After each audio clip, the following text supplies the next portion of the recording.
وما ارسلنا قبلک، اور ہم نے نازل نہیں کیے، ہم نے نہیں بھیجا پیغام قبلک آپ سے پہلے، الا رجالا، مگر مردوں کے ہاتھ بھیجا ہے۔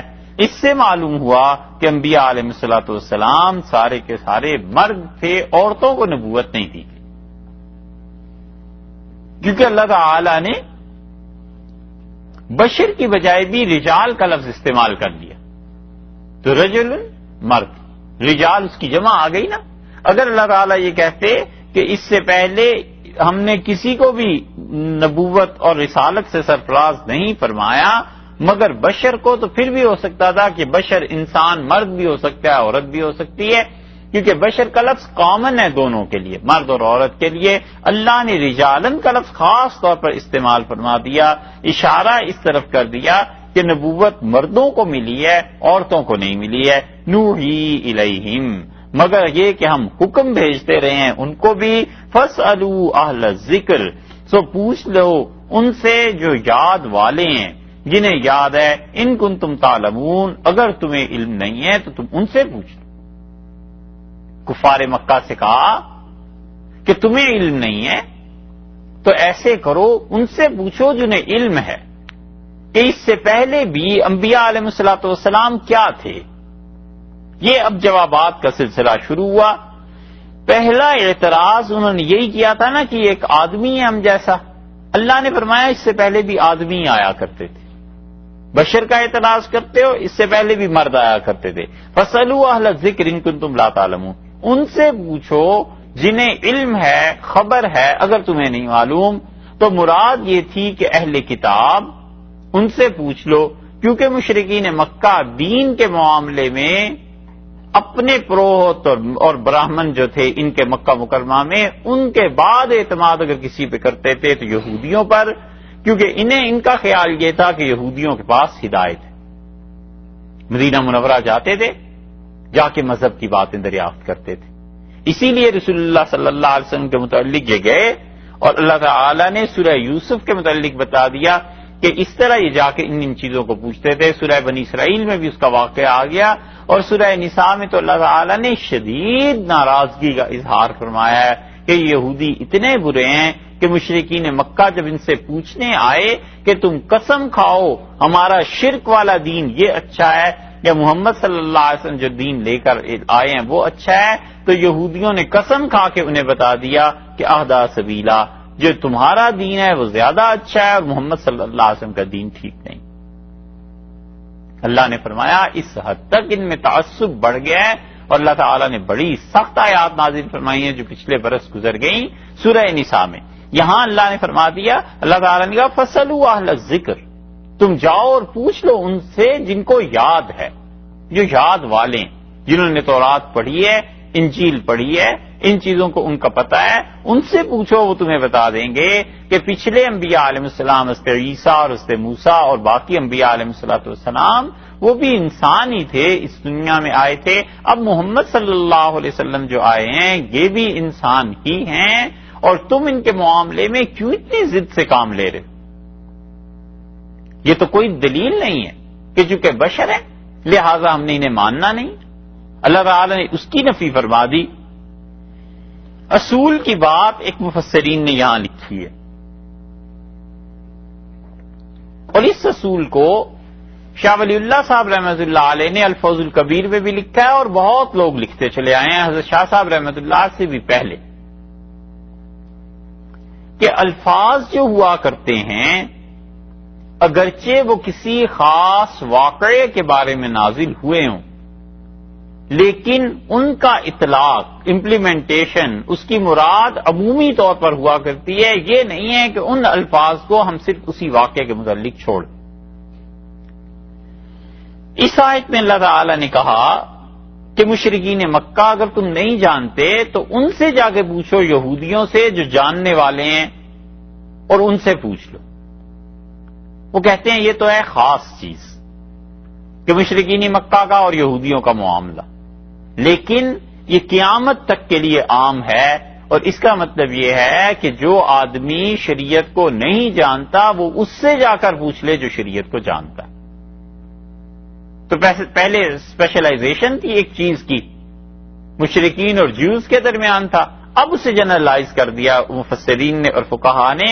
وہ کہتے ہیں کہ اس کا مطلب ہے قیامت تک کے لیے یہ اصول ہے کہ جو آدمی جس چیز کو نہیں جانتا وہ اس سے جا کر پوچھ لے جو آدمی جس چیز کو جانتا ہے، اور دنیا کی ساری زندگی اسی پر قائم ہے۔ کبھی نہیں ہو سکتا کہ ہر آدمی جاننے لگے کہ مکان کیسے بنتا ہے، لا محالہ اسے جانا ہے آرکیٹیکٹ والوں کے پاس اور جا کے پوچھنا ہے کہ نقشہ کیسے بناتے ہیں۔ یہ نہیں ہو سکتا کہ ہر آدمی جاننے لگے کہ بیماری ہو گئی ہے، وہ ضرور ڈاکٹر کے پاس جائے گا اور اس سے پوچھے گا کہ صاحب اس کی دوا کیا ہے۔ دنیا پوری کا نظام اسی پر چل رہا ہے، اس کے علاوہ دنیا چل ہی نہیں سکتی۔ کپڑا سینا ہر کوئی جانتا ہے، تھوڑا بہت سی لے گا، کاٹ لے گا، لیکن جب وہ پہنے گا تو پھر کیا لگے گا؟ اس لیے وہ لا محالہ ایک آدمی کے پاس جاتا ہے اور کہتا ہے کہ میرا ماپ لے لیجئے اور اس کے مطابق مجھے کپڑا سلا ہوا چاہیے، تو وہ جو اسپیشلائز کی ہوئی ہوتی ہے اس انسان نے وہ کپڑا اسے سی کے دے دیتا ہے۔ پوری دنیا کا نظام ایسے ہی چل رہا ہے، اور ٹھیک دین کا نظام بھی 1300 برس تک یہی چلتا رہا کہ جو آدمی نہیں جانتا تھا وہ اس سے جا کے پوچھتا تھا، وہ جو جاننے والا ہے وہ اسے بتاتا تھا، وہ عمل کر لیتا تھا، ایسے ہی دین چلتا رہا۔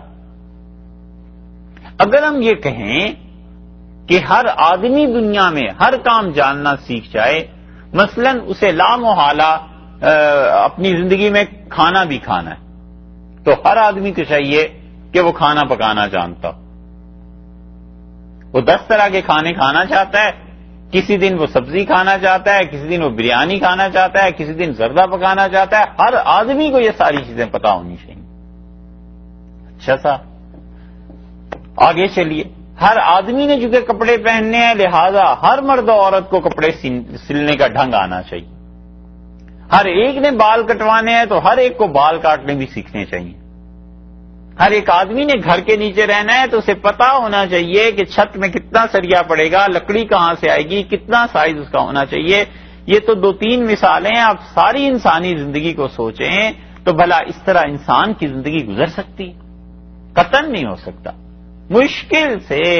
مشکل سے زندگی کے کسی ایک شعبے میں کوئی اسپیشلائزیشن کر لیتا ہے، بس یہی ہے۔ حتیٰ کہ خواتین میں دیکھ لیں کہ وہ جو کھانا پکانا بہت اچھا جانتی ہے، کبھی کبھی کپڑے اس سے نہیں سلتے، اور جو ساری زندگی کپڑے سیتی رہتی ہے اسے کھانا پکانا اچھا نہیں آتا، اس لیے اس کا اپنا ایک فیلڈ ہے۔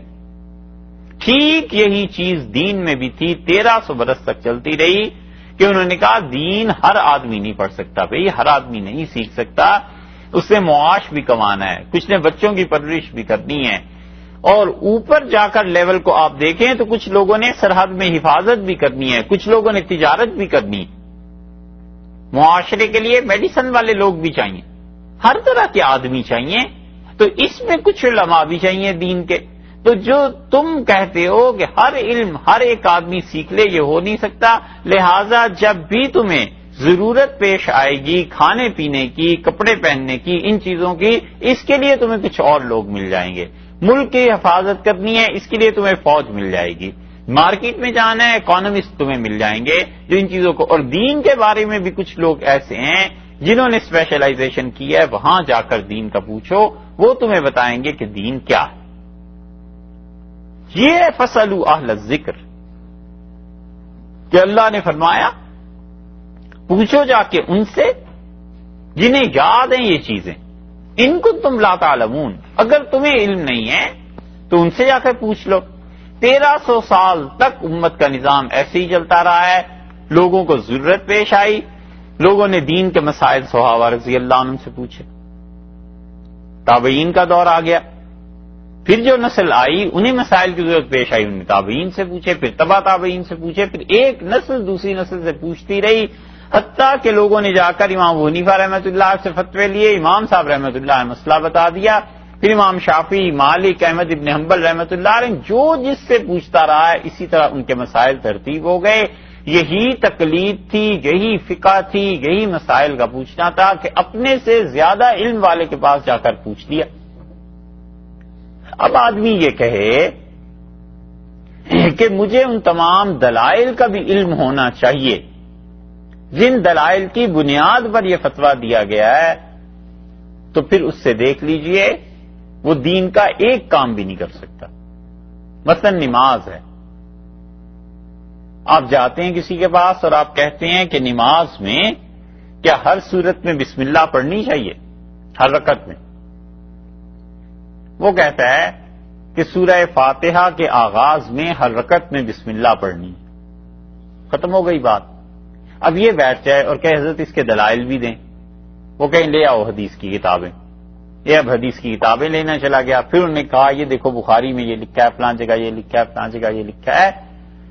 تو اب ذرا سوچیں کہ کسی کے پاس بھی اتنا وقت زندگی میں بچے گا کہ اپنی نماز ہی پوری کر لے؟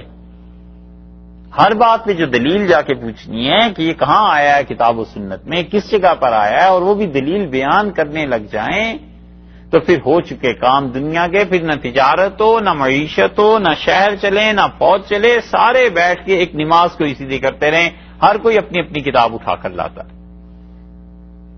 کیسے معاشرہ چل سکتا ہے؟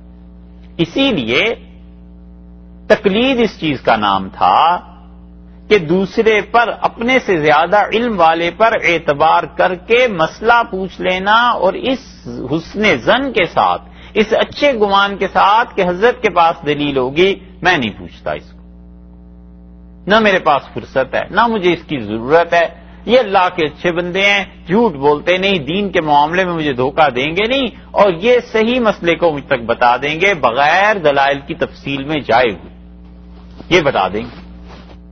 یہ تھی تقلید، اور یہ 1300 برس تک جاری رہی، اور پھر آہستہ آہستہ کچھ لوگ ایسے اٹھے کہ انہوں نے کہا ہمیں کتاب اور سنت کافی ہے، بس کتاب اور حدیث کافی ہے، ہم تو خود ہی حدیث کو دیکھ کے اس سے ثابت کر لیا کریں گے، خود کتاب پڑھ کے ثابت کر لیا کریں گے، ہمیں کسی سے پوچھنے کی ضرورت تھی۔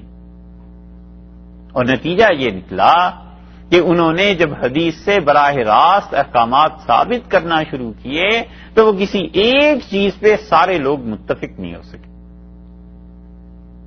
آپ مشرق سے مغرب میں چلے جائیں اور مغرب سے مشرق پلٹ کر آ جائیں، جتنے لوگ آپ کو ملیں گے حنفی فقہ کے تحت، وہ سارے مسئلہ ایک ہی بیان کریں گے۔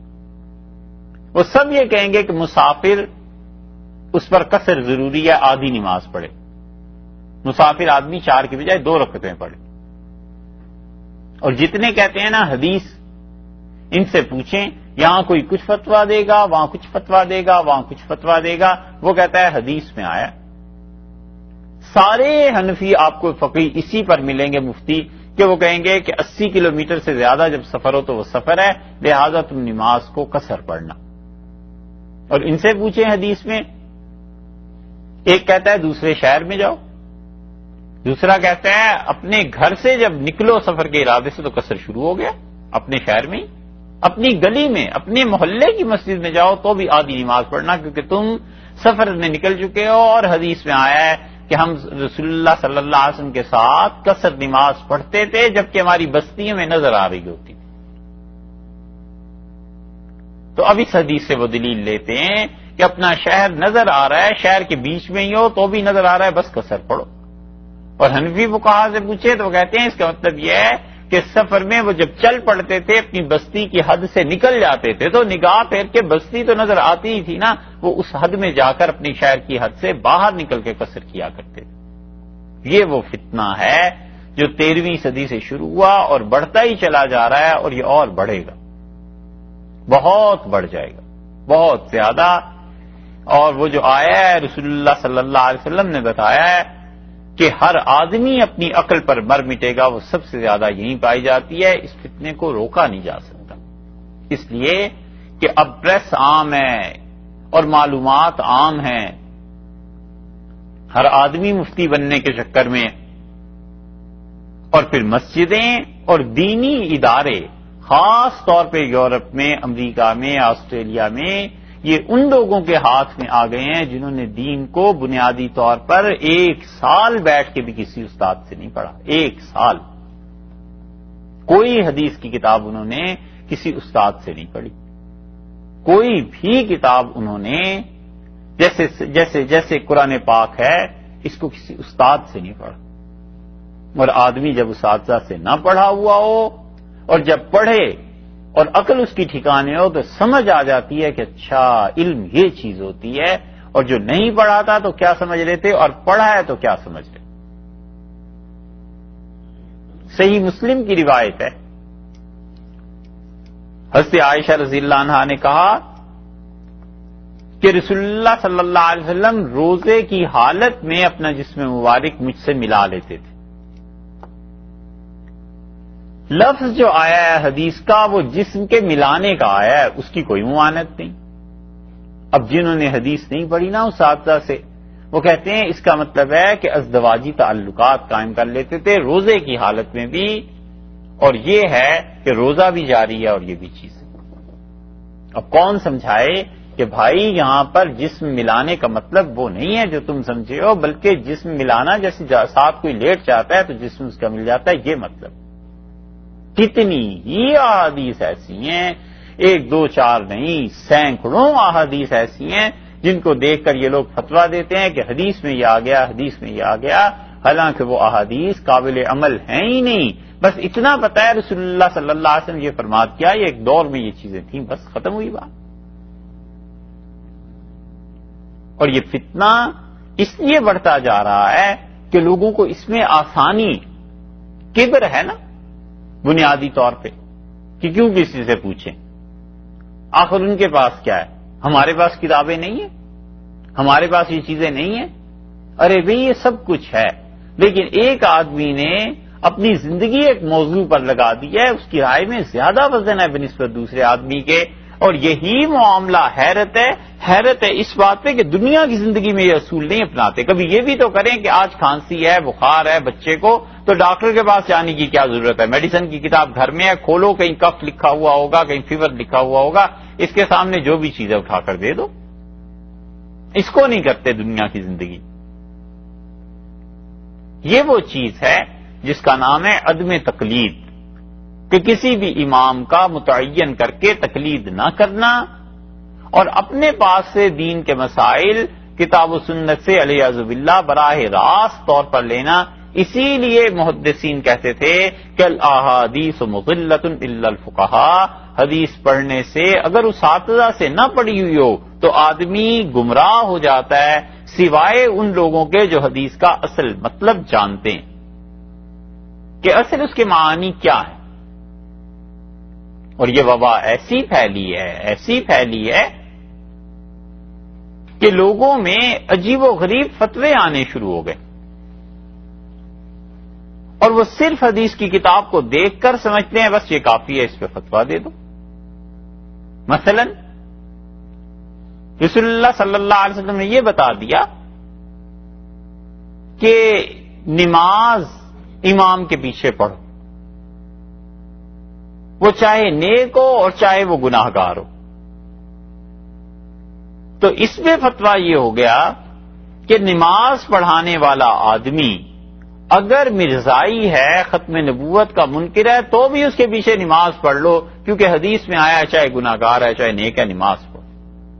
اب کوئی سمجھائے کہ بھائی اس کی تو اپنی نماز نہیں ہوئی، وہ تمہاری امامت کہاں سے کرا رہا ہے؟ نہیں جی حدیث میں آیا ہے۔ اگر حدیث پہ مطلقاً ایسے ہی فتوے دینے ہیں تو پھر تو شراب بھی جائز ہے علیہ باللہ۔ کئی لوگ کہتے ہیں کہ حدیث میں یہ آیا ہے کہ رسول اللہ صلی اللہ علیہ وسلم کے پاس ایک چیز لائی گئی پینے کی اور اس میں جھاگ تھی، اور نبی کریم صلی اللہ علیہ وسلم نے فرمایا پانی اس میں ملا دو، اور پانی ملایا گیا اور وہ آپ نے پی لی۔ تو کہتے ہیں وہ جو جھاگ تھی وہ شراب تھی نا، تو اس کا مطلب ہے اتنی پینی جائز ہے کہ ڈائلیوٹ کر لے آدمی اسے، بس پی لے۔ اور یہ نہیں سوچتے کہ اگر اسی طرح فتویٰ دینا ہے تو یہ کس پر شراب پینے کی تہمت جا رہی ہے، ایمان باقی نہیں رہے گا۔ اور یہ اکثر جگہ حال ہے، اکثر جگہ کہ کوئی سننے کو تیار نہیں ہے، اور وہ پورا دین جس پہ امت 1300 برس قائم رہی ہے اب اس کی بنیادوں کو کھودنے کی فکر میں ہے کہ دین وہ ہو جانا چاہیے جو دین ہم کہتے ہیں، اور سارے ائمہ سے آسان مسئلے لے لینے چاہیے۔ ڈیٹرائٹ میں جمعہ ہوتا ہے، عرض کیا تھا نا کہ اشراق کے وقت میں جمعہ پڑھ لو، اس لیے کہ امام احمد ابن حنبل رحمۃ اللہ علیہ کے نزدیک یہ جائز ہے۔ جو پڑھنے والے تھے انہیں تو یہ بھی نہیں پتا تھا، وہ تو کسی نے بتایا کہ ہاں امام احمد کے قول میں یہ فتویٰ ہے۔ ہم نے کہا بھائی اس کے ساتھ امام مالک کا بھی قول ہے، امام مالک رحمۃ اللہ علیہ کہتے ہیں جمعے کے دن جمعہ پڑھنا غروب آفتاب تک جائز ہے۔ تو کبھی ایسے پڑھ لیا، کبھی ایسے پڑھ لیا، کبھی صبح اشراق کے وقت جمعہ پڑھ کے چلے گئے، عصر تک فارغ رہے، کبھی صبح اشراق کے وقت بھی نہیں پڑھا تو مغرب سے تھوڑی دیر پہلے پھر جمعہ پڑھ لیا۔ تو یہ دین ہو جائے گا یا تماشا ہو جائے گا، کھیل ہو جائے گا؟ یہ صرف اپنی خواہشات ہیں اور اپنا زوم ہے، اور اس بات کا کہ جو اہل علم ہے، جس آدمی نے زندگی لگا دی ہے علم میں، اس سے نہیں پوچھنا جا کے، بلکہ حدیث کو گھر رکھو، کتابیں منگا لو اور اس کو پڑھ پڑھ کے فتوے دیتے رہو، علیاذ باللہ۔ اور یہ گمراہی بڑھ بھی رہی ہے اور بڑھ جائے گی بہت زیادہ، کیونکہ رسول اللہ صلی اللہ علیہ وسلم نے فرمایا تھا کہ قیامت کے قریب تم دیکھو گے کہ تجارت عام ہو جائے گی۔ اور اب آپ دیکھ لیں، ابھی تک شہر ایسے ہیں جہاں پہ پرانی بلڈنگز نظر آتی ہیں، لیکن ہمارے دیکھتے ہی دیکھتے بلڈنگز ختم ہو گئی ہیں اور پلازا بننے شروع ہو گئے۔ تجارت بڑھ ہی رہی ہے نا دنیا میں۔ اور دوسرے آپ نے فرمایا تھا کہ علم اٹھ جائے گا اور معلومات عام ہو جائیں گی۔ تو جو حقیقی علم ہے وہ اٹھ گیا، اور یہ جو لکھنے پڑھنے سے جو چیزیں ہیں بس یہ ہو گئی۔ انٹرنیٹ پہ چلے جائیے، جس قسم کا فتویٰ چاہیے وہاں سے مل جائے گا، جو دیکھتا ہے جس چیز کو اسی کو اٹھا کر فتویٰ بنا لیتا ہے۔ حالانکہ صحابہ کرام رضی اللہ عنہم میں لوگ فتویٰ دینے سے ڈرتے تھے۔ عبداللہ ابن مسعود رضی اللہ عنہ کے متعلق کسی نے کہا کہ ابن مسعود رضی اللہ عنہ نے فتویٰ دیا ہے، تو اس نے کہا ابن مسعود رضی اللہ عنہ کو پتا نہیں ہے کہ رسول اللہ صلی اللہ علیہ وسلم نے کہا کہ اجرؤکم علی الفتیا، جو فتویٰ دینے میں جتنا جرت کرنے والا ہے نا، جتنے زیادہ فتوے دیتا ہے، وہ اصل میں تو جہنم کی آگ میں جانے کے لیے ہمت کرتا ہے۔ حالانکہ عبداللہ ابن مسعود رضی اللہ عنہ بڑے آدمی تھے، فقیہ تھے۔ رسول اللہ صلی اللہ علیہ وسلم نے میں اپنی امت پہ بغیر کسی مشورے کے کسی کو امیر المومنین بناتا تو اس کو بنا دیتا۔ یہ ارشاد فرمایا تھا ان کی شان میں۔ لیکن عبداللہ ابن مسعود رضی اللہ عنہ کہتے تھے میں بچتا ہوں لوگوں کو فتویٰ دینے سے۔ پھر بھی جو فتوے انہوں نے دیے تو دوسروں نے کہا کہ جو فتویٰ دینے میں جرری ہے، جرت کرتا ہے، وہ اصل میں تو جہنم میں جانے میں دلیری دکھاتا ہے۔ اتنا بچنے والے لوگ تھے جن کے پاس علم تھا، اور اب حال یہی ہو گیا ہے جو آپ سے عرض کیا ہے۔ اسی وجہ سے لوگوں میں دین کا وہ ادب اور احترام چلا گیا، اور اس سارے طبقے میں دو چیزیں بڑی واضح ملیں گی۔ ایک تو بات یہ بڑی واضح ملتی ہے کہ شرم اور حیا کم ہو گئی۔ آدمی بات صحیح کرتا ہے، لیکن اللہ نے یہ الفاظ کیوں وضع کیے؟ اس لیے کہ شرم اور حیا کے دائرے میں رہ کے آدمی بات کرتا ہے۔ ماں باپ کے تعلقات کا کس کو علم نہیں ہوتا، لیکن کوئی بھی ہے جو اپنے ماں باپ کے تعلقات کو بیان کرتا ہے۔ یہ ساری چیزیں اسی لیے ہیں کہ انسانوں میں شرم اور حیا باقی رہے، اور یہ لوگ حدیث کو پڑھتے ہیں اور حیا نہیں کرتے، ایسے ایسے الفاظ استعمال کرتے ہیں کہ دوسرا آدمی شاید ایک مہینہ وہ فقرہ نہ بول سکے لیکن یہ بولتے۔ اور دوسری چیز جو عمومی طور پر ملے گی وہ حماقت۔ اس سے زیادہ حماقت کیا ہو سکتی ہے کہ حدیث کا پورا علم ہی نہیں ہے کہ یہاں یہ آیا ہے، دوسری جگہ کیا ہے، تیسری جگہ کیا ہے، اور اللہ کے بارے میں اور اس کے رسول صلی اللہ علیہ وسلم کے بارے میں زبان کو کھول دینا، یہ بہت خطرناک چیزیں ہیں، اور یہ اس معاشرے میں ہی نہیں بلکہ پورے عالم اسلام میں بڑھتی جا رہی ہیں کہ ان میں ادب نہیں رہا، شرم نہیں رہی۔ ادب اور احترام جو تھا وہ دین کا ایک حصہ ہے، قرآن میں بار بار آتا ہے نا، تو ہم عرض کرتے رہتے ہیں کہ یہ دیکھیے اللہ تعالیٰ نے یہاں کیوں نہیں یہ کہا، ادب سکھایا۔ تو ادب ان لوگوں میں کم ہو گیا، اس لیے کوئی بڑا ہو، چھوٹا ہو، صاحب علم ہو، کچھ ہو، کوئی احترام اور تعظیم کی بات نہیں رہی۔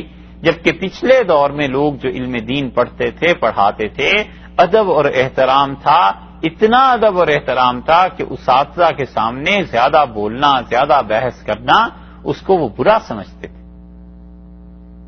دلائل دیتے تھے ادب اور احترام کے ساتھ، اساتذہ سے پڑھتے تھے، یہ نہیں ہے کہ چپ کر کے بیٹھے رہیں، اپنی بات کرتے تھے مگر ادب اور احترام کا لحاظ کرتے ہوئے کہ یہ لوگ کیسے ہیں، انہوں نے اپنی زندگی کھپائی ہے، کوئی بات کہتے ہیں تو اس بات میں وزن کتنا ہوگا۔ اب یہ سب چیزیں چلی گئیں، اب ہر ایک کو یہ پڑھی ہے کہ کتاب و سنت میں، سنت بھی نہیں حدیث میں یہ آیا ہے، رسول اللہ صلی اللہ علیہ وسلم یہ فرمایا لہذا کرو۔ یہ چیزیں کہ اللہ نے فرمایا فَاسْأَلُوا أَهْلَ الذِّكْرِ إِن كُنتُمْ لَا تَعْلَمُونَ، اور دیکھو سوال کرو، پوچھ لو ان سے جو جاننے والے ہیں، ان کنتم لا تعلمون، اگر تمہیں علم نہیں ہے تو اس سے جا کر پوچھو جو علم والا ہے۔ اور پوری دنیا اسی نظریے پہ ہے، پورا دین اسی نظریے پہ، جس کو جو پتا ہے وہ دوسرے کو بتائے گا، ٹرانسفر ہوگا علم ایک دوسرے سے، پھر جا کر بات بنے گی، وگرنہ ہر آدمی ہر شعبے میں اسپیشلائزیشن کر ہی نہیں سکتا، 1000 سال کی عمر مل جائے تب بھی نہیں سیکھ سکتا۔ تو یہ آیت خاص تھی مشرکین مکہ اور یہود کے لیے، اور امت نے اسے عام کر دیا، فقہا نے اور مفسرین نے، وہ کہتے ہیں قیامت تک کے لیے اصول یہی ہے کہ جو آدمی جو چیز نہیں جانتا وہ اس سے جا کر پوچھے جو اس چیز کو جانتا ہے۔ ابن جوزی نے رحمت اللہ علیہ نے ایک بات نقل کی ہے، اور وہ کہتے ہیں کہ ہمارے ہاں ایک صاحب تھے اور وہ ہمیشہ جمعے کی نماز کے بعد حلق کرایا کرتے تھے، سر کے بال منڈاتے تھے۔ تو ایک دن ان سے کسی نے پوچھا کہ حضرت یہ جمعے کی نماز پڑھ کے جو آپ جاتے ہیں حجام کے ہاں، اس کی کوئی خاص وجہ؟ یعنی اتنی مرتبہ گئے کہ لوگوں کو پتہ چل گیا؟ تو انہوں نے کہا ہاں رسول اللہ صلی اللہ علیہ وسلم نے یہی فرمایا ہے، حدیث میں یوں آیا۔ ان سے پوچھا گیا کس حدیث میں آیا ہے؟ انہوں نے کہا وہ جو حدیث ہے کہ رسول اللہ صلی اللہ علیہ وسلم جمعے سے پہلے حلق نہ کیا کرو۔ تو انہوں نے کہا حضرت رسول اللہ صلی اللہ علیہ وسلم نے یہ فرمایا تھا کہ جمعے سے پہلے، نماز سے پہلے جب خطیب نے آنا ہے تو اس سے پہلے حلقے بنا کر نہ بیٹھ جایا کرو، آپس میں باتیں نہ کیا کرو۔ ایسے ہوگا کہ تم آپس میں باتیں کرو گے، خطیب آئے گا تو اس کا خطبہ کوئی سنے گا نہیں، تو حلقوں سے منع کیا تھا، حلق سے منع نہیں کیا تھا۔ تو اس دن حدیث سمجھ میں آئی کہ اچھا اس حدیث کا یہ مطلب ہے۔ اب کہاں حلقے بنانا اور کہاں حلق کرانا، دونوں میں کتنا فرق۔ اسی لیے امام عامش سلیمان بن مہران رحمۃ اللہ علیہ نے ایک فتویٰ پوچھا، اور فتویٰ پوچھا انہوں نے امام ابو یوسف رحمۃ اللہ علیہ، تو امام ابو یوسف رحمۃ اللہ علیہ نے ان سے کہا کہ حضرت فتویٰ یہ ہے، تو انہوں نے کہا اس کی دلیل، انہوں نے کہا وہ حدیث ہے جو آپ نے اس دن ہم سے بیان کی تھی۔ عامش رحمۃ اللہ علیہ حدیث میں بڑے امام گنے جاتے تھے، تو انہوں نے کہا ابو یوسف اللہ کی قسم تیرے ماں باپ کی اس وقت شادی بھی نہیں ہوئی تھی، اس دن سے مجھے یہ حدیث یاد ہے، لیکن سمجھ میں مطلب آج آیا ہے کہ اچھا اس حدیث کا یہ مطلب ہے۔ تو محدثین نے حدیث کو جمع کیا ہے، اور بعد میں آنے والے لوگوں نے ان سے مسائل کا استنباط کیا ہے کہ اس حدیث سے یہ ثابت ہوتا ہے، اس حدیث سے یہ ثابت ہوتا ہے۔ یہ تھے فقہا، اور حکم یہی ہے کہ فَاسْأَلُوا أَهْلَ الذِّكْرِ إِن كُنتُمْ لَا تَعْلَمُونَ، اگر تمہیں کسی چیز کا علم نہیں ہے تو پھر ان کنتم لا تعلمون نہیں جانتے ہو تو ان سے پوچھو جو جاننے والے۔ امام ابو حنیفہ رحمۃ اللہ علیہ ان کی اور امام عامش رحمۃ اللہ علیہ کی کسی بات پر بحث ہوئی، تو انہوں نے کہا کہ امام ابو حنیفہ رحمۃ اللہ علیہ کے متعلق کوئی جملہ کہا، تو امام صاحب رحمۃ اللہ نے فرمایا اس کی کیا بات کرتے ہو جو نہ روزہ رکھتا ہے اور نہ نماز پڑھتا ہے۔ لوگوں کو بڑا تعجب ہوا، تو انہوں نے جا کے کہا امام عامش رحمۃ اللہ علیہ سے کہ امام ابو حنیفہ رحمۃ اللہ علیہ تو آپ کے متعلق یہ کہہ رہے تھے کہ اس کی کیا بات کرتے ہو، نہ روزہ رکھتا ہے نہ نماز پڑھتا ہے۔ تو بڑے ہنسے، ان کا وہ صحیح کہتا ہے۔ لوگوں نے کہا آخر مسئلہ کیا ہے؟ انہوں نے کہا ابو حنیفہ رحمۃ اللہ علیہ کا فتویٰ یہ ہے کہ روزہ صبح صادق اس پہ بند کر دینا چاہیے، اور میرا فتویٰ یہ ہے کہ سورج کے طلوع ہونے سے پہلے پہلے کھاتے رہو، سورج کے طلوع کے وقت بند کرنا چاہیے۔ تو انہوں نے کہا اس لیے وہ سمجھتے ہیں کہ میرا روزہ نہیں ہوتا، تو انہوں نے صحیح کہا ہے کہ ان کے نزدیک تو میں واقعی روزہ نہیں رکھتا۔ اور ان کا نماز، انہوں نے کہا میں سمجھتا ہوں کہ مغرب کے فوراً بعد ذرا سی بھی سیاہی آ جائے تو عشاء پڑھ لینی چاہیے، اور ابو حنیفہ رحمۃ اللہ علیہ کہتے ہیں کہ گہری سیاہی آئے، ستارے نظر آنے لگے، پھر اس کے بعد عشاء پڑھو، تو اس کے نزدیک میری عشاء بھی نہیں ہوتی، تو ٹھیک کہتا ہے۔ اب یہ عامش رحمۃ اللہ علیہ حدیث کے امام تھے، لیکن اب کوئی کہے نا کہ ہم اس زمانے میں بھی اس فتوے پہ عمل کریں، تو پھر فتویٰ یہی ہے کہ پھر تو صبح صادق کیا طلوع آفتاب تک کھاتا رہے۔ یہ ساری چیزیں اسی لیے ہیں کہ ان احادیث کو، ان چیزوں کو پچھلے لوگوں نے بھی امت نے دیکھا تھا، اور وہ لوگ ان چیزوں سے مسائل کا استنباط کرنا، ان چیزوں کو ائمہ کے لیے چھوڑتے تھے کہ اچھا دیکھو اس حدیث سے انہوں نے کیا سمجھا ہے، اس حدیث میں اس روایت کا مطلب انہوں نے کیا لیا ہے۔ ان چیزوں کو دیکھ کر پھر حدیث کی مراد متعین ہوتی تھی۔ اور ہمارے دور میں جس نے حدیث کے اصول کو بھی نہیں نہ پڑھا، اصول تو بہت بڑی بات ہے، بہت بڑی بات ہے، جس کو سرے سے عربی حدیث پڑھنی نہیں آتی وہ بھی کہتا ہے میں مجتہد ہوں۔ عجیب حال ہو گیا ہے، ایسی تباہی پھر گئی ہے۔ اسی لیے مسلمانوں کے اختلافات بھی بڑھتے جا رہے ہیں، اور اسی لیے مسلمانوں کا معاملہ خراب ہوتا جا رہا ہے۔ حدیث میں آیا ہے رسول اللہ صلی اللہ علیہ وسلم تشریف لائے مکہ مکرمہ، اور جب اللہ کے گھر میں حاضر ہوئے تو آپ نے اونٹنی پر بیٹھ کر بیت اللہ کا طواف کیا، تاکہ لوگ دیکھ لیں آپ کو کہ طواف کیسے کرتے ہیں۔ اللہ نے، یہ رسول اللہ صلی اللہ علیہ وسلم کی خصوصیت تھی کہ اس اونٹنی کو روک دیا اس سے کہ وہ بیت اللہ کو گندا کرے، ناپاک کرے، جانور کا تو کچھ پتہ نہیں ہوتا۔ اور محمد بن عبد الوہاب نے جب مکہ مکرمہ اور حرمین شریفین یہ فتح ہوئے ہیں نا، تو محمد بن عبد الوہاب نے بھی اونٹنی پر بیٹھ کے بیت اللہ کا طواف کیا، اس سے کہا حدیث میں آیا ہے، اور مطاف سارے کا سارا گندا ہو گیا۔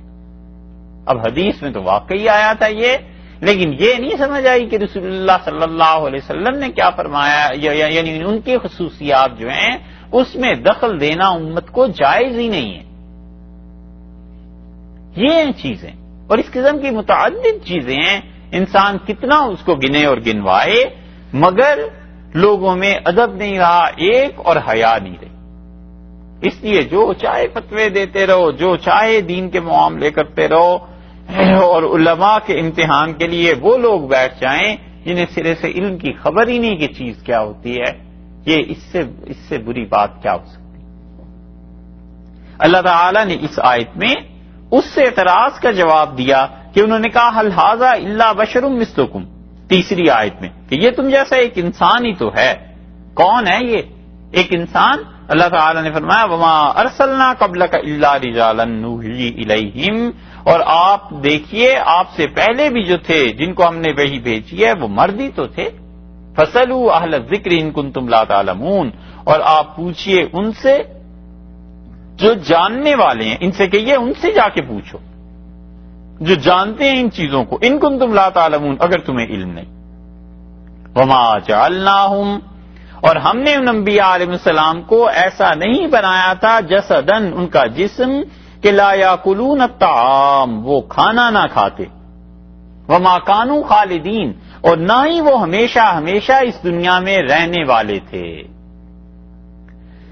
اس اعتراض کا ذکر سورہ فرقان میں آیا ہے کہ وہ کہتے تھے یہ کیسا رسول ہے، یاکل الطعام، کھانا کھاتا ہے، ویمشی فی الاسواق، اور بازاروں میں چلتا پھرتا ہے، اپنی ضروریات زندگی خریدتا ہے چیزیں، اور یہ کیسا رسول ہے علیہ الصلوۃ والسلام جو کہ کھانا کھاتا ہے، پانی پیتا ہے، شادی اس نے کر لی۔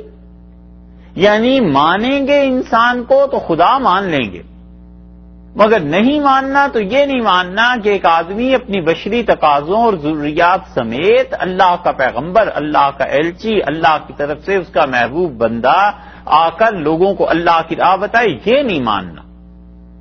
تو اللہ تعالی نے فرمایا کہ پچھلے انبیاء علیہ الصلوۃ والسلام جو تھے ہم نے ان کا جسم ایسا تو نہیں بنا دیا تھا کہ لا یاکلون الطعام، وہ کھانا نہ کھاتے؟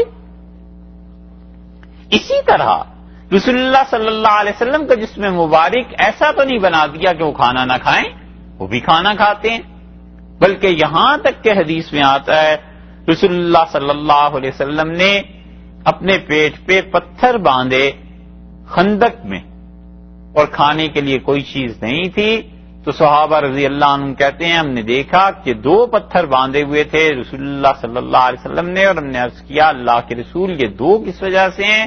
تو آپ نے فرمایا اس وجہ سے کہ مجھے تم سے زیادہ بھوک محسوس ہوتی، اور وجہ اس کی حکمت کہ معدہ پھولتا نہیں، پھیلتا نہیں نا، تو اس کی وجہ سے بھوک کا احساس کم ہو جاتا ہے۔ اور یہ رسول اللہ صلی اللہ علیہ وسلم کی اپنی اختیاری حالت تھی کہ انہوں نے دنیا کو نہیں اپنایا، ایسے نہیں ہے کہ کوئی جبر ہو گیا تھا، قدرت نے ایسے کر دیا تھا کہ وہ نہ کھائیں اور ان پر ایسے حالات آ جائیں، بلکہ اللہ نے دیا بھی ہوتا تھا، وہ اللہ کی راہ میں خیرات کر دیتے تھے۔ یہ چیز تھی جس کی وجہ سے فقر و فاقہ تھا۔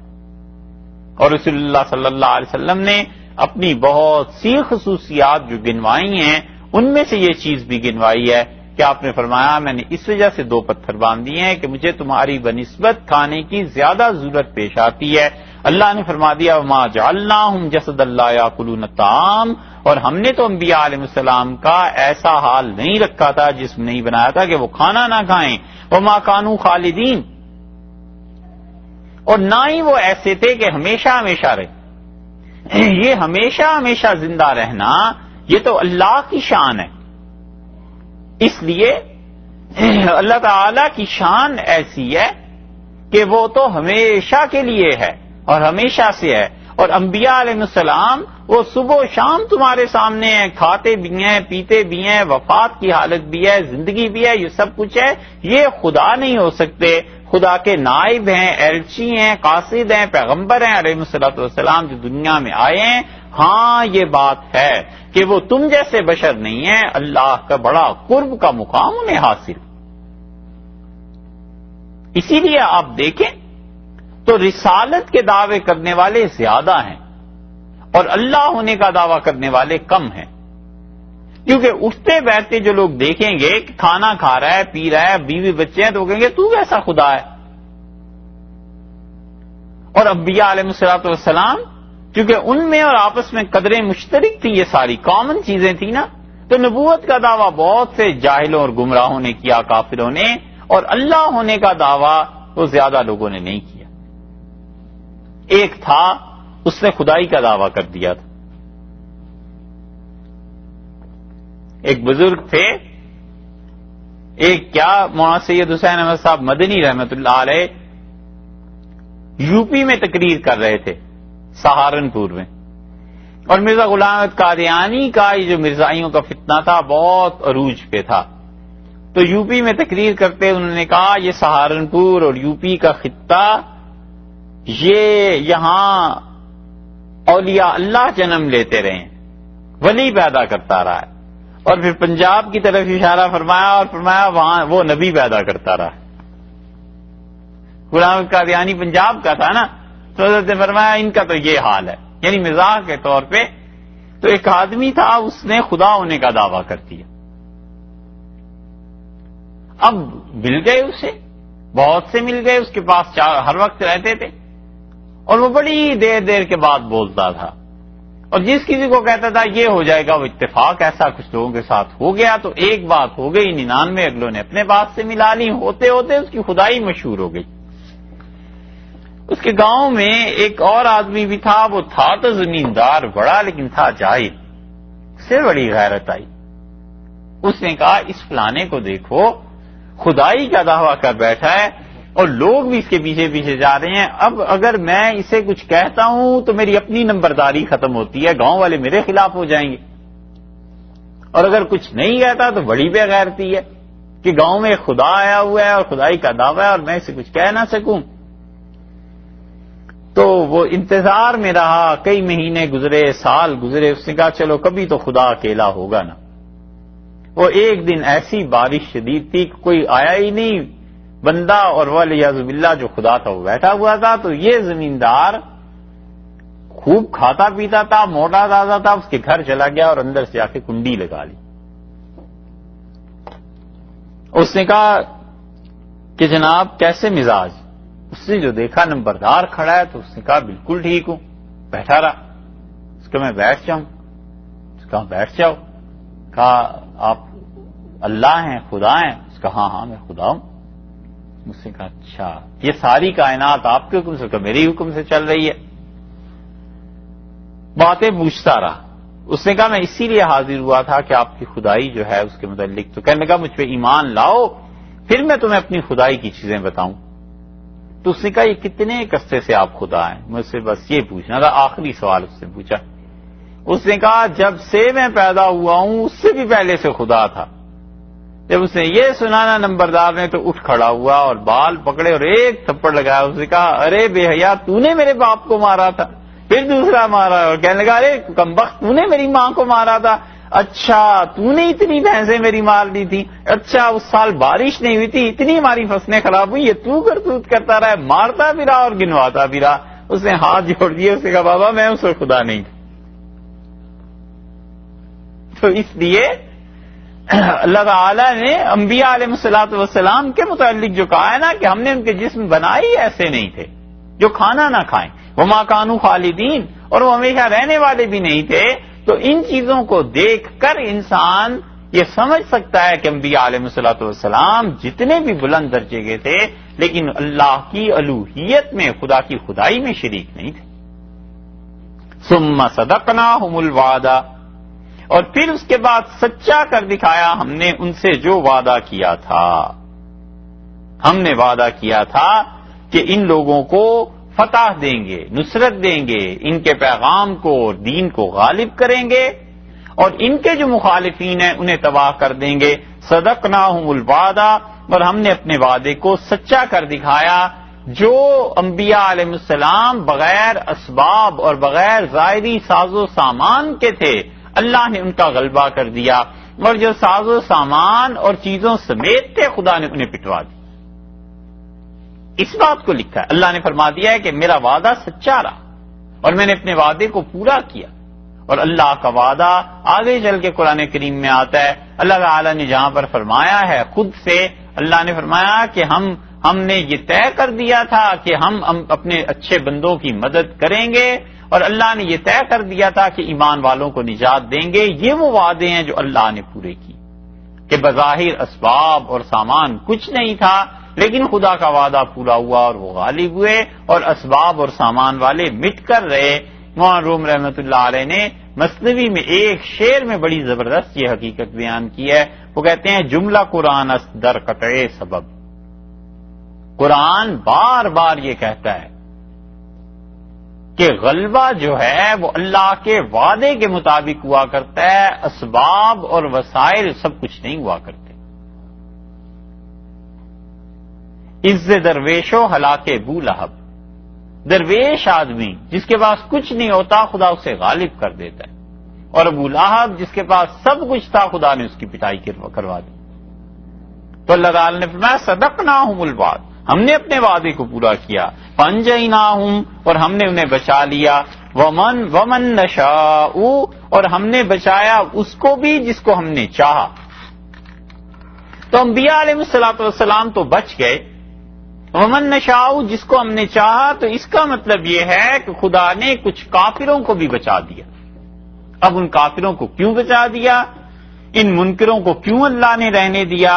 یہ وہ چیز ہے جو اللہ کی اپنی مصلحت تھی، اللہ تعالی نے اس نظام کو قائم رکھنا تھا۔ اللہ نے فرمایا ہم نے مسلمانوں کو بھی بچایا، ایمان والوں کو بھی، اور کچھ حصہ کافروں کا بھی بچا دیا، تاکہ ممکن ہے اس لیے بچا دیا کہ وہ دیکھیں اور وہ بھی ایمان کو قبول کر لیں۔ ہمیشہ ہمیشہ کے لیے ناکامی ان کے نصیب میں بھی نہیں تھی، وہ لوگ بچ گئے جو انہیں آخر اللہ نے اسلام کی توفیق دے دی۔ وَأَهْلَكْنَا الْمُسْرِفِينَ، اور ہم نے ہلاک کر دیا، کھپا دیے ہاتھ چھوڑنے والے۔ مسرف جو ہاتھ چھوڑ دے، کسی معاملے میں بھی احتیاط نہ اپنائے، کسی معاملے میں بھی حد پر نہ ٹکے، حد کا پابند نہ ہو اس کو کہتے ہیں مسرف. کھانے پہ آئے بے تحاشا کھاتا چلا گیا، پینے پہ آیا بے تحاشا پیتا چلا گیا، خرچ کرنے پہ آیا سب دولت لٹا دی، ہاتھ تنگ کیا تو اتنا کہ کسی کو اس سے فیض اور کسی کو اس سے سکھ نصیب نہیں ہے. اس لیے مسرف یعنی وہ آدمی جو حد سے بڑھ جائے ہر معاملے میں، اللہ نے فرمایا ہم نے انہیں تباہ کر دی. لقد انزلنا الیکم کتابا، اور ہم نے اتاری ہے تم میں ایک کتاب. یہ اللہ کا قرآن تم میں نازل ہوا ہے، رسول اللہ صلی اللہ علیہ وسلم لے کر آئے ہیں. فیہ ذکرکم، اور اس قرآن میں تمہارا نام ہے. افلا تعقلون، سمجھتے نہیں ہو؟ کیا تم میں عقل نہیں ہے؟ اس قرآن میں تمہاری یاد ہے، یعنی اس قرآن کو اگر مان جاؤ گے اور رسول اللہ صلی اللہ علیہ وسلم کی پیروی کرو گے تو تمہارا نام ہے، قیامت تک زندہ رہے گا، قیامت تک کے لیے اللہ اس نام کو زندہ کر دے گا. تم مان جاؤ اس قرآن کو، تمہارا ہی نام. اسی لیے جنہوں نے اس قرآن کو مان لیا، حضرت بلال اور خباب رضی اللہ عنہما، وہ اگرچہ نسلاً خالص عرب نہیں تھے، ان کا نام قرآن نے باقی رکھا، قیامت تک کے لیے باقی ہے. اور کتنے ہی عرب تھے جو قریش کے تھے، اچھے تھے، سب کچھ صلاحیتیں تھیں، لیکن رسول اللہ صلی اللہ علیہ وسلم کو نہیں مانا. آج کتنے سینکڑوں ہوں گے جن کا نام بھی کوئی نہیں جانتا. اللہ نے فرمایا ہم نے اس کتاب کو نازل کیا ہے، اس میں تمہارا نام ہے، تمہارا کام، تمہاری باتیں باقی رہیں گی. افلا تعقلون، سمجھتے نہیں ہو؟ موقع ہے ایسا، فائدہ اٹھاؤ اس سے. دوسری تفسیر اس کی یہ کی گئی ہے کہ ہم نے تم پر یہ قرآن نازل کیا، فیہ ذکرکم، اس قرآن میں تمہاری نصیحت کی باتیں ہیں، زندگی کے لیے، پوری عمر کے لیے، کہ تم اس قرآن کو پڑھو، اپنی زندگی ٹھیک کرو، انسان بن کے رہو اخلاقیات کے لیے. اور اس معنی میں اللہ نے ساری انسانیت کو بتا دیا کہ یہ قرآن تمہاری رہنمائی کرے گا. افلا تعقلون، لوگوں تم سمجھتے نہیں ہو؟ کوئی کتاب ایسی نہیں ہے اور دنیا میں جو انسان کو انسان بنائے. بس قرآن ایسی چیز ہے جو انسان کو واقعی انسان بناتا ہے.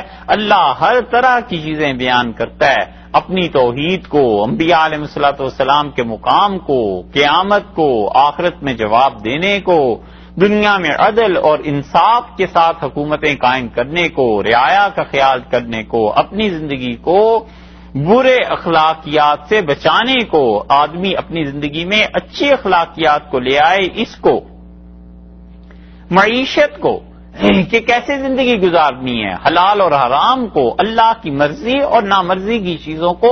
اللہ نے فرمایا یہ ساری چیزیں ہم نے اس قرآن میں دے دی ہیں. افلا تعقلون، سمجھتے نہیں ہو؟ اور حتیٰ کہ اللہ تعالی نے انسانوں کا انجام بیان کر دیا کہ تم کیا کرو گے اور آخر پر پہنچ کے تمہارے ساتھ کیا ہونا ہے. اسی لیے ایک تابعی تھے اور انہوں نے جب یہ قرآن پاک کی آیت پڑھی تو یہاں پہنچ کے رک گئے اور بڑے خوش ہوئے اور کہنے لگے کہ اللہ نے میرا ذکر قرآن میں کیا ہے، میں دیکھوں خدا نے میرا ذکر کہاں کیا. اور انہوں نے پھر نئے سرے سے قرآن پڑھنا شروع کیا. اور جب وہ ان لوگوں کے حال سے گزرے جن کے دلوں پہ اللہ نے مہر لگا دی تو انہوں نے کہا پروردگار میں ایسا نہیں ہوں، یہ میرا ذکر نہیں. پھر وہ ایسی جگہ سے گزرے جن آیات میں اللہ نے بشارتیں دی ہیں ایمان والوں کو تو انہوں نے کہا اللہ میں اتنا اچھا بھی نہیں.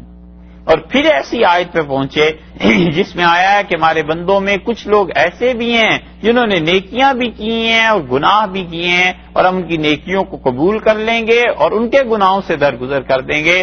تو رونے لگے اور انہوں نے کہا اللہ یہ ہے میرا ذکر، یہ ہے میرے متعلق تو نے کہا بالکل ٹھیک ہے اللہ میں نے نیکیاں بھی کی، گناہ بھی کیے اور میں امید رکھتا ہوں کہ تو ایک چیز کو قبول کر لے گا اور دوسری چیز سے درگزر کر دے گا، معاف کر دے گا. اللہ نے فرمایا ہم نے نصیحت کی باتیں انسانوں تمہارے لیے نازل کی ہیں. ایک ایک جملہ ہے، ایک ایک نشتر ہے، ایک ایک تیر کی طرح چبھنے والی بات ہے دل میں اللہ نے جو کہی ہے. آدمی قرآن کو پڑھے اور سمجھے پھر اندازہ ہوتا ہے کہ زندگی کے کتنے حقائق ہیں جن سے بے خبری رہی اور یہ خدا کی کتاب بتاتی ہے کہ اصل بات کیا. اللہ تعالی نے فرمایا ایک جگہ پہ الا یعلم من خلق، بھلا تمہیں وہی نہیں سمجھتا جس نے تمہیں پیدا کیا؟ کیسی تنبیہ فرمائی۔ ایک جگہ فرمایا ہے کہ لا یستوی الحسنۃ بالسیئہ، اور لوگوں نیکی اور گناہ دونوں برابر نہیں ہو جایا کرتے۔ ایک جگہ فرمایا ہے ادفع باللتی ہی احسن، اور زندگی میں جو بھی تم سے برا سلوک کرے اس کے ساتھ اچھا سلوک کرتے رہنا، اس انسان کے ساتھ اپنے دل میں کھوٹ نہ رکھنا۔ اتنی چیزیں ہیں کہ انسان ان کو پڑھے اور سمجھے اور زندگی اس کے مطابق گزارے، دنیا میں بھی سکھ اور آخرت میں بھی۔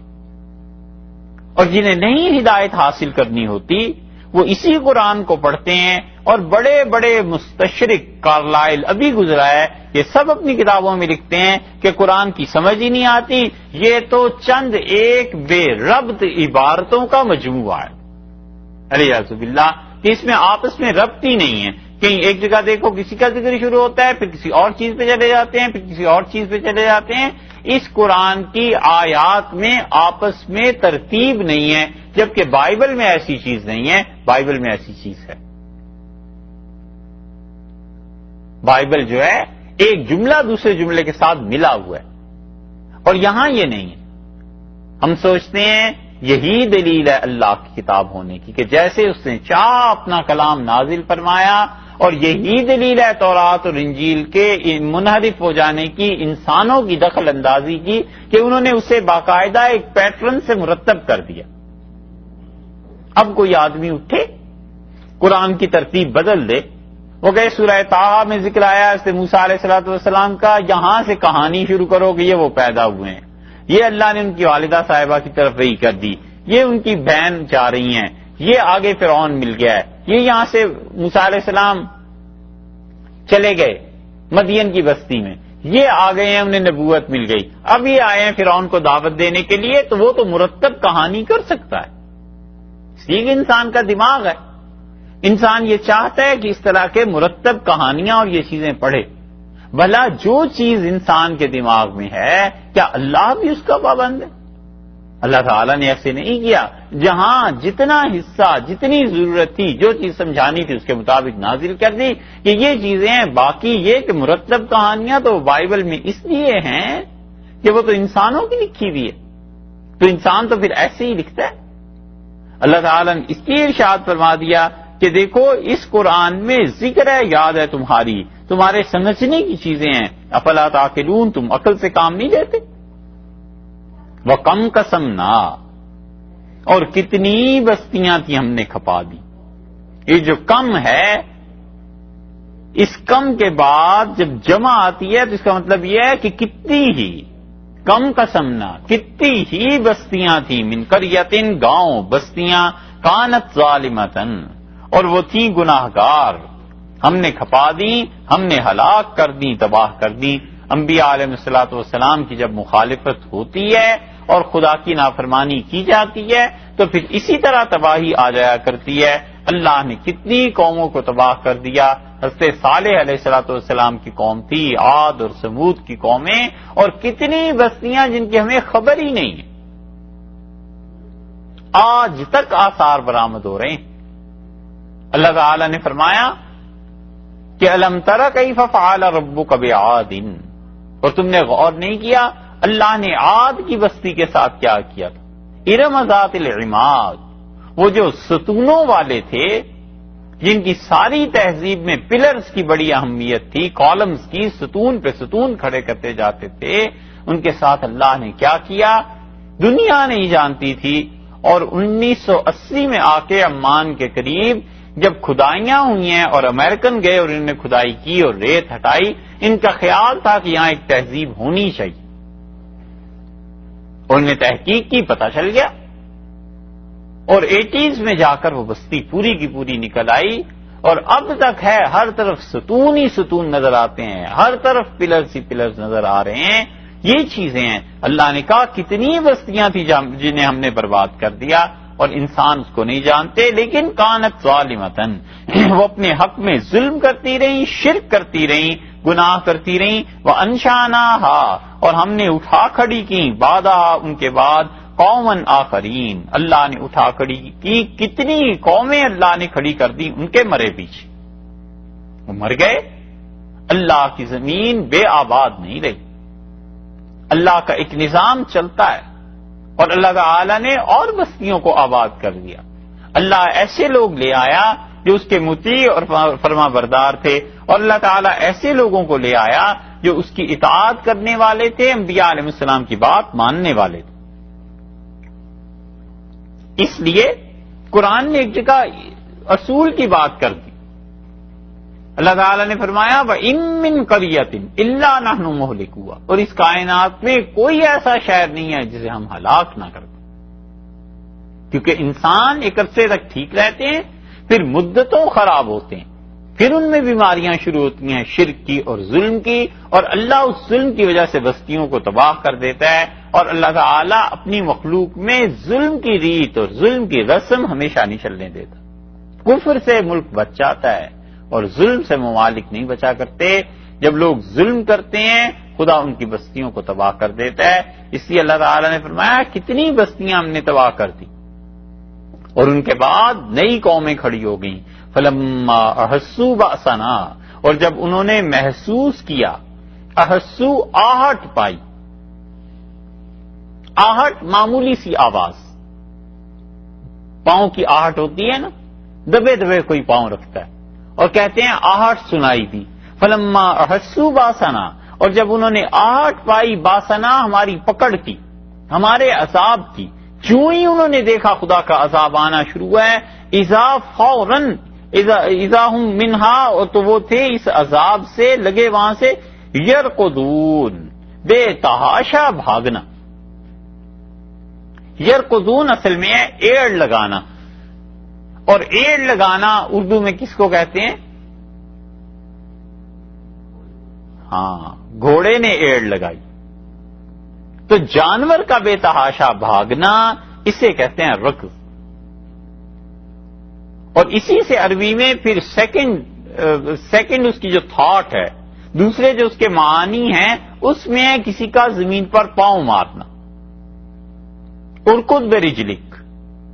اور ہم نے کہا حضرت ایوب علیہ السلام سے کہ تم اپنا پاؤں زمین پر مارو، اور یہ وہ چشمہ ہے جس سے آپ غسل کریں گے، نہائیں گے، اور ٹھنڈا پانی ہے پینے کے لیے، یہ ہم نے آپ کو دے دیا۔ اب اپنی مرضی سے پھر قرآن پڑھنے کے یہی فائدے ہیں نا، کہ ہمارے ہاں ایک سوسائٹی بنی رقص کے لیے، ڈانس کے لیے، اور انہوں نے اسی آیت کو لکھا۔ انہوں نے کہا اللہ تعالیٰ نے قرآن میں کہا کہ ارکض برجلک، زمین پہ اپنے پاؤں مارو، تو پاؤں مارنے سے مراد ہے رقص کرو۔ الیاذ باللہ، یہ بھی مسلمان ہی ہیں، یہ ابھی بھی مسلمان ہی ہیں، چاہے وہ خدا کے کلام کو کتنے ہی بگاڑیں۔ تو اس لیے اللہ نے فرمایا فلما احسوا باسنا، اور جب انہوں نے آہٹ سنی ہمارے عذاب کی، اذا ہم منہا یرقدون، تو کیا ہوا؟ بے تحاشا بھاگنے لگے، دوڑنے لگے۔ لا ترکضوا، ہم نے کہا مت بھاگو، مت ایڑ لگاؤ، مت بے تحاشا منہ اٹھا کر کسی طرف کو چل دو، ورجعوا، لوٹو، واپس چلو، الی ما اترفتم فیہ، ان چیزوں کی طرف اترفتم جن میں تم کو عیش مل گیا تھا، جہاں تم آرام سے تھے، جہاں عیش کی زندگی بسر کر رہے تھے، تم وہاں چلو، ومساکنکم، اور تم چلو اپنے گھروں کی طرف، لعلکم تسألون، شاید کوئی تم سے پوچھے کہ وہ گھر کہاں چھوڑائے۔ یہ حسرت بڑھانے کے لیے اصل پوچھنا کسی نے نہیں تھا، اللہ تعالیٰ نے جن کا مذاق اڑایا ہے۔ اللہ نے فرمایا ورجعوا الی ما اترفتم فیہ، ہم نے کہا دوڑو نہیں، اب جاؤ نا ذرا ان گھروں کی طرف، اور اب جاؤ جہاں تم عیاشی کے دن گزار کے آئے ہو، ومساکنکم، اور اپنے گھر دیکھو، لعلکم تسألون، شاید تم سے اب کوئی پوچھے کہ کیوں آ گئے ہو، کیوں چھوڑ دیا ہے۔ یہ اللہ تعالیٰ نے ان کے سزا کے طور پر ارشاد فرمایا، اس لیے کہ یہ لوگ اگر سخی تھے تو اپنا مال اسی لیے خرچ کرتے تھے کہ لوگوں میں نام ہو جائے، اگر سخی تھے تو اسی لیے خرچ کرتے تھے کہ لوگوں میں تشہیر ہو، اور بخیل تھے اگر تو اللہ نے شرم دلانے کے لیے انہیں کہا ہے کہ جن مواقع پہ میں نے کہا تھا اپنا پیسہ خرچ کرنا وہ نہیں کیا، میں نے جو کہا تھا کہ اپنی زندگی کو حد سے بڑا ہوا نہ کرنا، تم نے نہیں کیا۔ اور جو سخی تھے تو اللہ نے جن چیزوں سے منع کیا تھا، ریاکاری سے، اپنے نام کے دکھاوے اور نمود سے، سب کچھ کرتے رہے۔ اللہ تعالیٰ نے فرمایا ان سے کہا جائے گا کہ لوٹ آؤ، جاؤ گھروں کی طرف، شاید تم سے کوئی پوچھے۔ یہ ایسے ہی سمجھ لیجئے جیسے کوئی بچہ جب فیل ہو جاتا ہے نا تو باپ پھر تھپڑ مارتا ہے اور کہتا ہے اور جا کے کھیلو، جاؤ نکلو۔ اب تم سے پوچھے گا کہ تمہارے دوست کے کیا کتنی اننگز بنا لی اور کیا چیزیں ہو گئیں۔ یہ ایسے ہی ہے۔ اللہ تعالیٰ نے فرمایا جاؤ ومساکنکم، اور اپنے گھروں میں، لعلکم تسألون، شاید اب تم سے کوئی پوچھے کہ گھر کتنے بنائیں، شاید تم سے اب کوئی پوچھے کہ تم کیا چھوڑ